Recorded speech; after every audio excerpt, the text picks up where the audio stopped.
vyrážam z Tbilisi, idem dneska na sever. Keďže idem ráno po hlavnom ťahu, tak je to aj pomerne dosť veľká zápcha. Nejak ako môžete vidieť, tak policajtov je tu skoro všade. A prípada mi to tak, že na každých 100 metrov je minimálne jeden majak zapnutý nejakého policajného auta. No ale však každopádne. Dneska vyrážam na sever. Bude tam taký pamätník gruzínsko-ruského priateľstva, čo je taký ako celkom bizár v dnešnej dobe. Potom vyššie tam budú nejaké vápencové, travertínové skaly a ten highlight, alebo ten cieľ dnešného dňa bude kostol Svätej Trojice, čo už je v Národnom parku Kazbegy a vlastne už pri ruských hraniciach.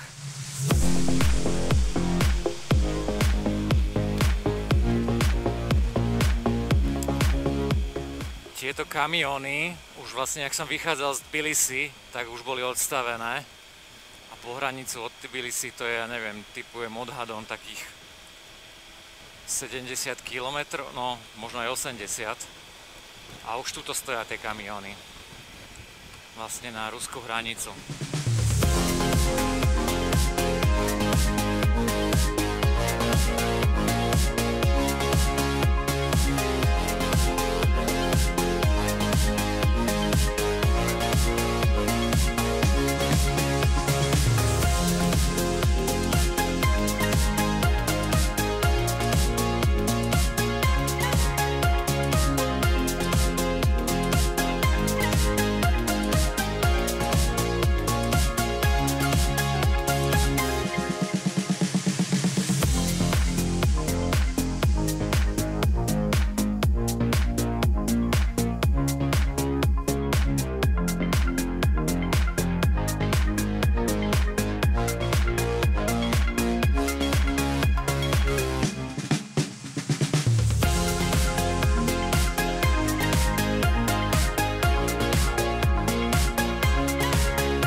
Nákladné auto má 8 na zadnom kolesi, na oboch kolesách.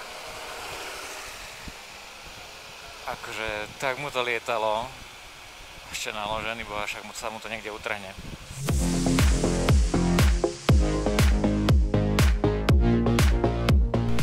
Tak toto je Gudauri, to je celkom vyhlásené lyžiarske stredisko v Gruzínsku a v zime sem chodí dosť veľa aj Slovákov. A sú tu už pekné horské hotely.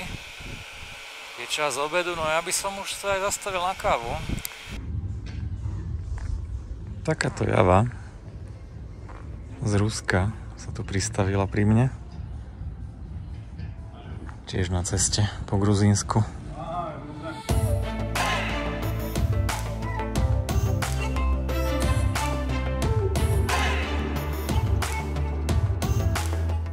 Tak, toto je pamätník gruzínsko-ruského priateľstva, ktorý bol postavený v 1983 roku a je vlastne na starej vojenskej ceste medzi Ruskom a Gruzínskom. No a dnes, v dnešnej dobe už ten odkaz toho gruzínsko-ruského priateľstva tu nie je a dokonca už aj na Google Maps už je to iba ako monument alebo teda pekné miesto s výhľadom. A už sa stratil ten názov toho priateľstva.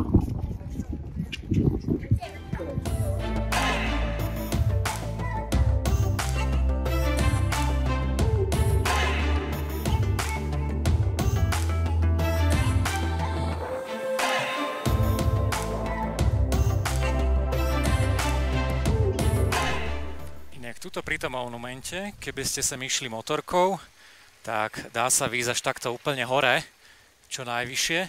A keby ste išli autom, tak tuto dole je parkovisko, to je platené, ale tuto týmto vchodom vlastne k týmto kaviarničkám, či čo to je stánkom, tak tam vlastne tuto môžete bezplatne parkovať. Inak mimochodom motorky neplatia na parkovisku nič. To je vo väčšine prípadov v Gruzínsku pri pamiatkách, že motorky neparkujú parkovné, neplatia parkovné. Ale je pravda, že budú to skúšať z vás vytiahnuť peniaze, ale stačí im povedať, že však motorka je zadarmo a on iba pokrčí ramenami, tak ako sa mi to stalo pri Gori. Dobre, tak ideme ďalej.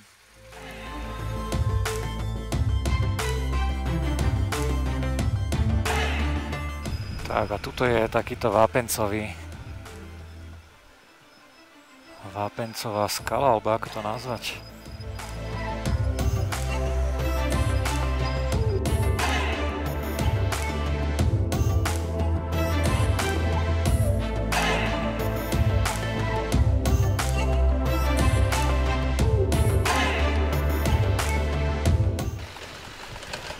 Tak, toto je cesta k Stefaminde, k kostolu Najsvätejšej Trojice, ale to je stará cesta, vedie tam aj nová, ale že vraj niečo sa stalo, teraz neviem, či strhla rieka most, alebo niečo sa tam prepadlo, alebo zosú pôdy, alebo niečo také. Takže musia ísť teraz všetci po tejto starej ceste.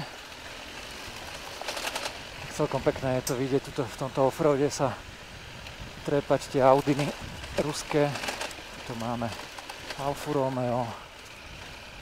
Ja tu na motorke celkom bojujem. No však. No pozrime, aj Škodovka.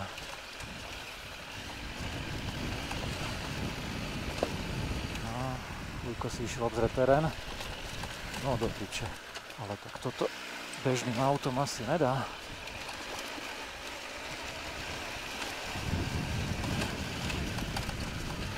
No, to je celkom hardkorík. No sa to nezdá, ale vytrčajú z toho také tie kamene ploské, gulaté. A to sa pretáča celkom koleso. Občas. Takže mi to niekedy tak zahrábne na prázdno. Ale je pohodka. Oproti omalu, slabý odvar. Inak bol tu aj ten Nemec pred 2 dňami a otočili ho, že na motorke sa tu nedá ísť. A je pravda, že ak nemá človek skúsenosti v offroade alebo cestnú motorku, tak to po týchto kameňoch moc nedá. Ľutujem u všetkých tých s tými osobnými autami, čo sa sem vydali. Tu sa není ani kde otočiť. Tak toto je pekné. Veru.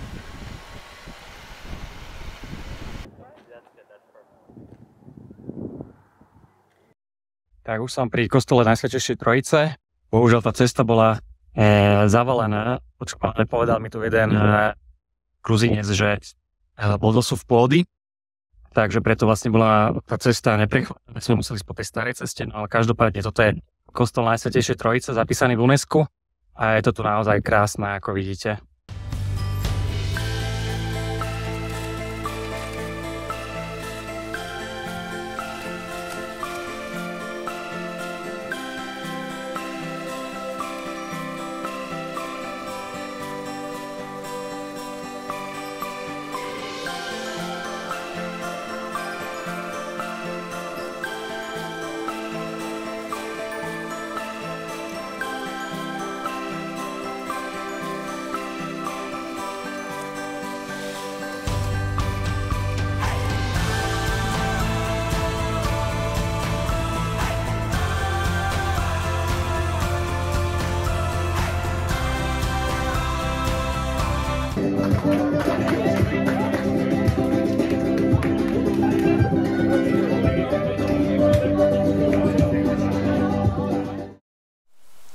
No máme tu nový deň. Včera som sa bavil s Tomasom, vlastne on ďalej pokračuje do Azerbajdžanu. Ja idem naspäť už do Batumi. A tak sme sa rozlúčili, možno ma príde pozrieť do Bratislavy. No a teraz ráno som ešte bol tuto v Špáre nakúpiť si nejakú vodu. No a ako som išiel na hotel, tak tam pribudla ďalšia motorka. A nejaký čoper. No a dneska ráno, ako som sa balil, tak vlastne prišiel majiteľ tej motorky, takéto pekné námestie. A bol to taký chlapec z Kazachstanu, mohol mať nejakých 25 rokov a z Kazachstanu vlastne na Honde Shadow na Chopri ide. Má to nejakých 5000 km sem, tu sa ešte pomotá, pôjde do Turecka. Celkom dobre sme si pokecali, škoda, že som ho včera večer ešte nejak nestretol, sme mohli dať drink, nejaké pivo. Veľmi zlatý chalán a je to naozaj veľmi pekné, že aj taký mladý a vydal sa na takúto cestu, takže toto bolo super. No, sme si vymenili kontakty a ja teraz pokračujem, už opustím Tbilisi a idem smerom Varzia, čo je také staré mesto v skalách. Tam asi pôjdem asi celý deň, tipujem, takže postupne teraz sa už iba vymotám túto z Tbilisi a ideme.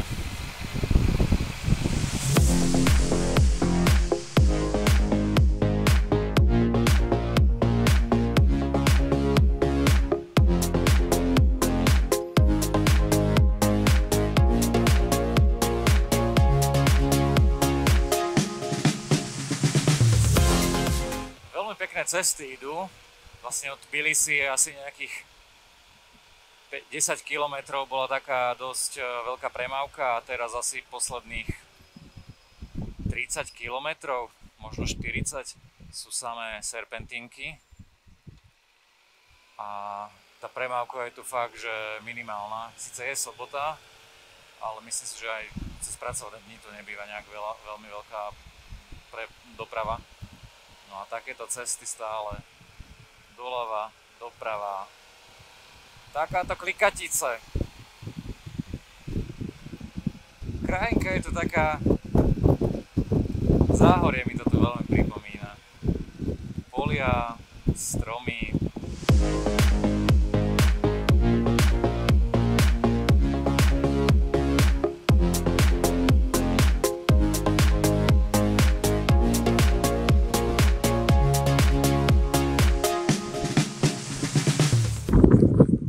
Spravil som si krátku pauzu, trochu sa napil, dal si nejakú svačinku na takomto mieste krásnom.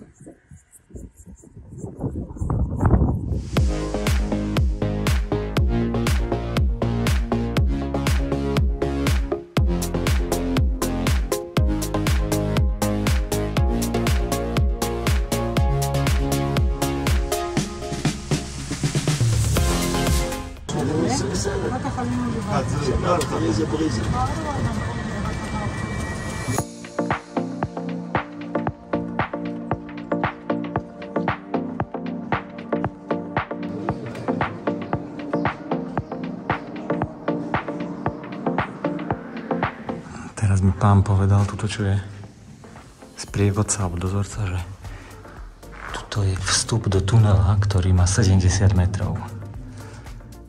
70 metrov, tak ideme tam.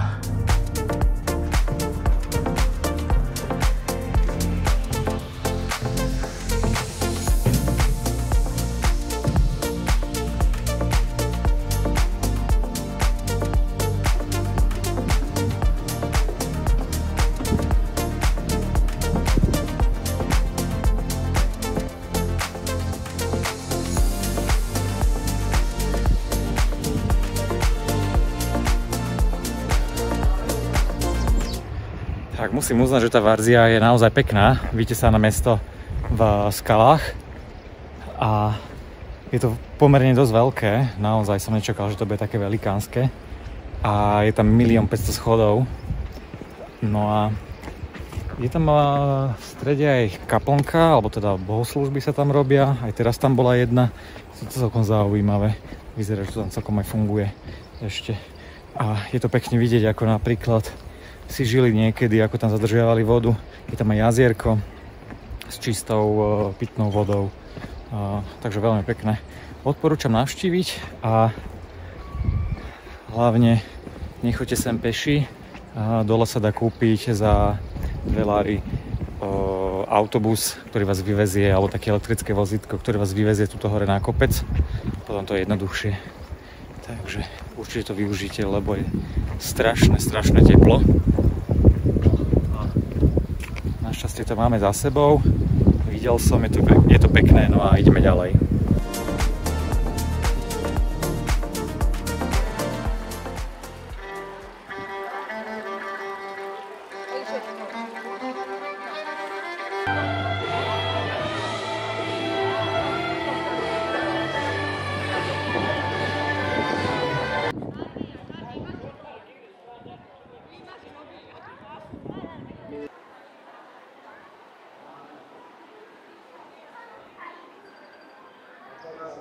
Tak som v zámku Akalsike, alebo Rabaty sa mu hovorí. A je to takéto pekné opevnenie, ktoré spájalo rôzne kultúry a vlastne vzniklo po invázii turecko-mongolských vojsk. Je to pomerne dosť silný vietor, tak to dúfam, že bude počuť. Jedna z mála gruzínskych pamiatok, ktorá je naozaj, že sa o ňu ľudia starajú. Nádherný, krásny zelený trávnik tu je, takže odporúčam. No, máme tu nový deň. Včera som prišiel až sem do mesta, no a zle sa mi to vyslovuje, ťažký názov, ale hovoria tomu Rabaty. Je to také opevnenie veľmi krásne a veľmi pekne sa o to starajú. Večer bol v tomto opevnení aj koncert. Celkom dobrý, tak som tam bol chvíľku.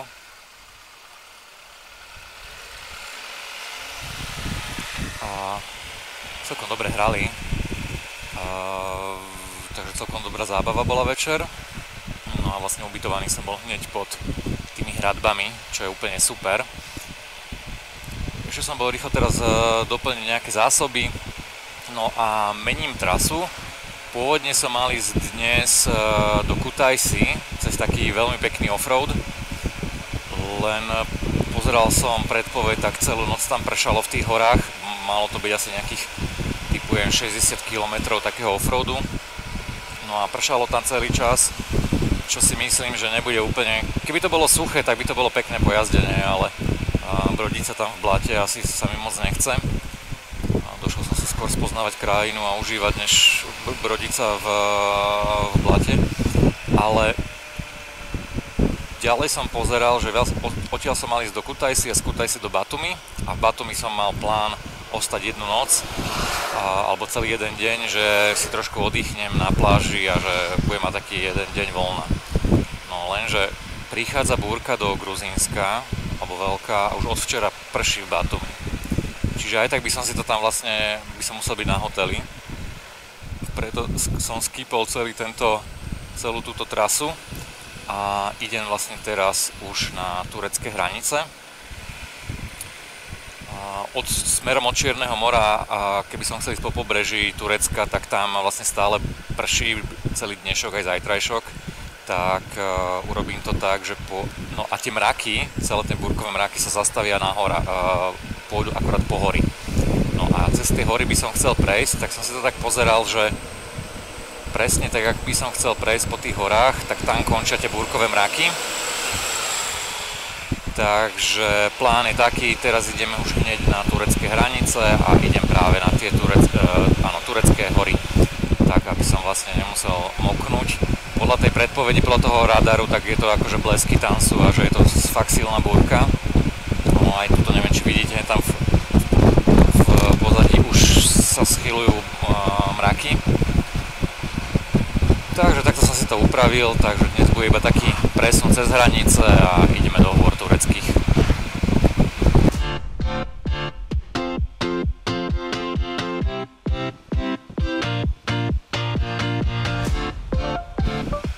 No, prešiel som asi 10 km za mesto a tuto už sú vidieť tie búrkové mraky.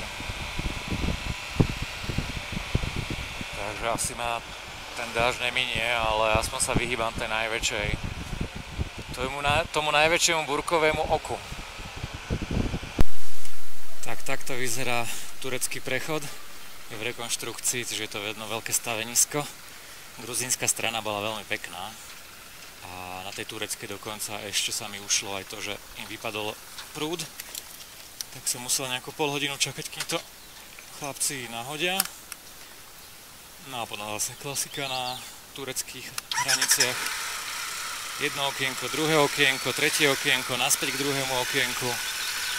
Ale za nejakú pol hodinu sa mi to podarilo. No a som naspäť v Turecku. Tak. A ideme ďalej. Na hranici som strávil asi nejakú hodinku, ale čo je pozitívne, prechod z Gruzínska do Turecka sa posúva čas o 1 hodinu, takže ako keby som nič nestratil. To je super. Cestovanie v čase.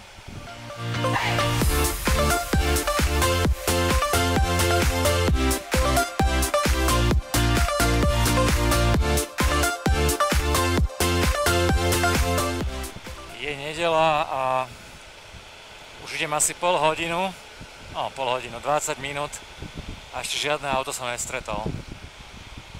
Tuto v Turecku v horách. Som nejak vychytal, čo je fajn. Nikde nikoho.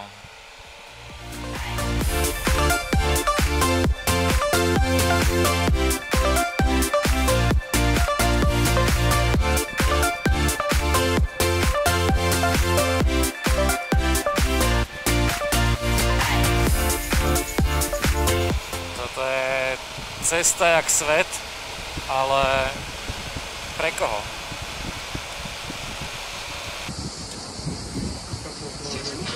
Geliyor söyle çabuk.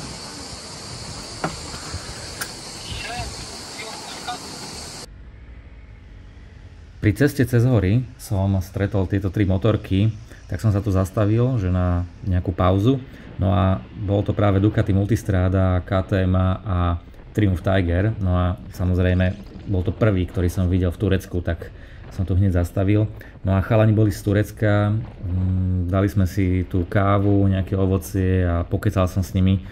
No a oni tiež sú na takomto výlete a úplne super chalani. Vymenili sme si kontakty na Instagrame a trochu mi viacej povedali o Turecku. Takže bolo to naozaj veľmi dobré stretnutie a posedenie.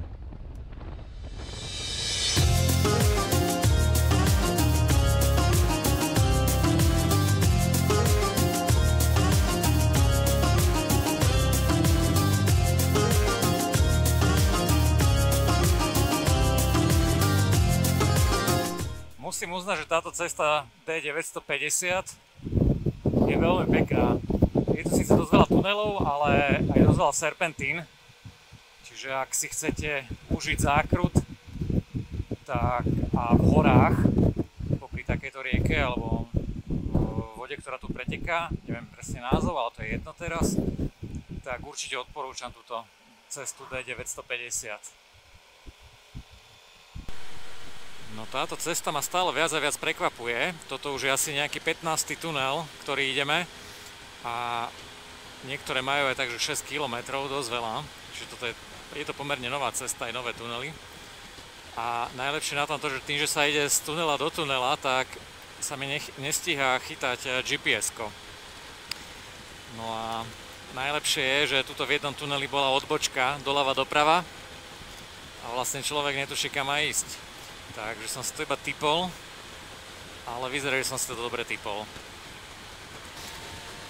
Pôvodne som túto cestu chcel dať len nejak taký transit, iba s nejakými peknými výhľadmi, aby som ušiel hlavne tej búrke, ktorá je od pobrežia, ale pozerám, že som veľmi dobre urobil. Táto D950 je naozaj krásna cesta. Teda, odmyslíme si tieto tunely, tie výhľady sú tu krásne, ten kaňón je tu krásny. No, z jedného tunela do druhého.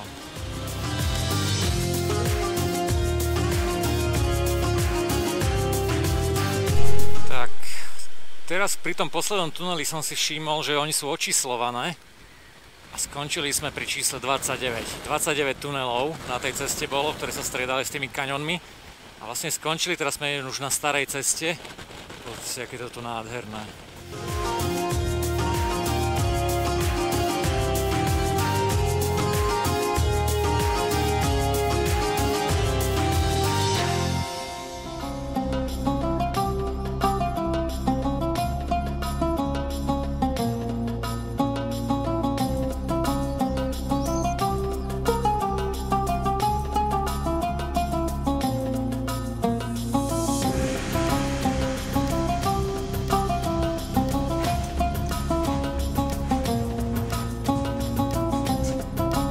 Super izba za 20 €.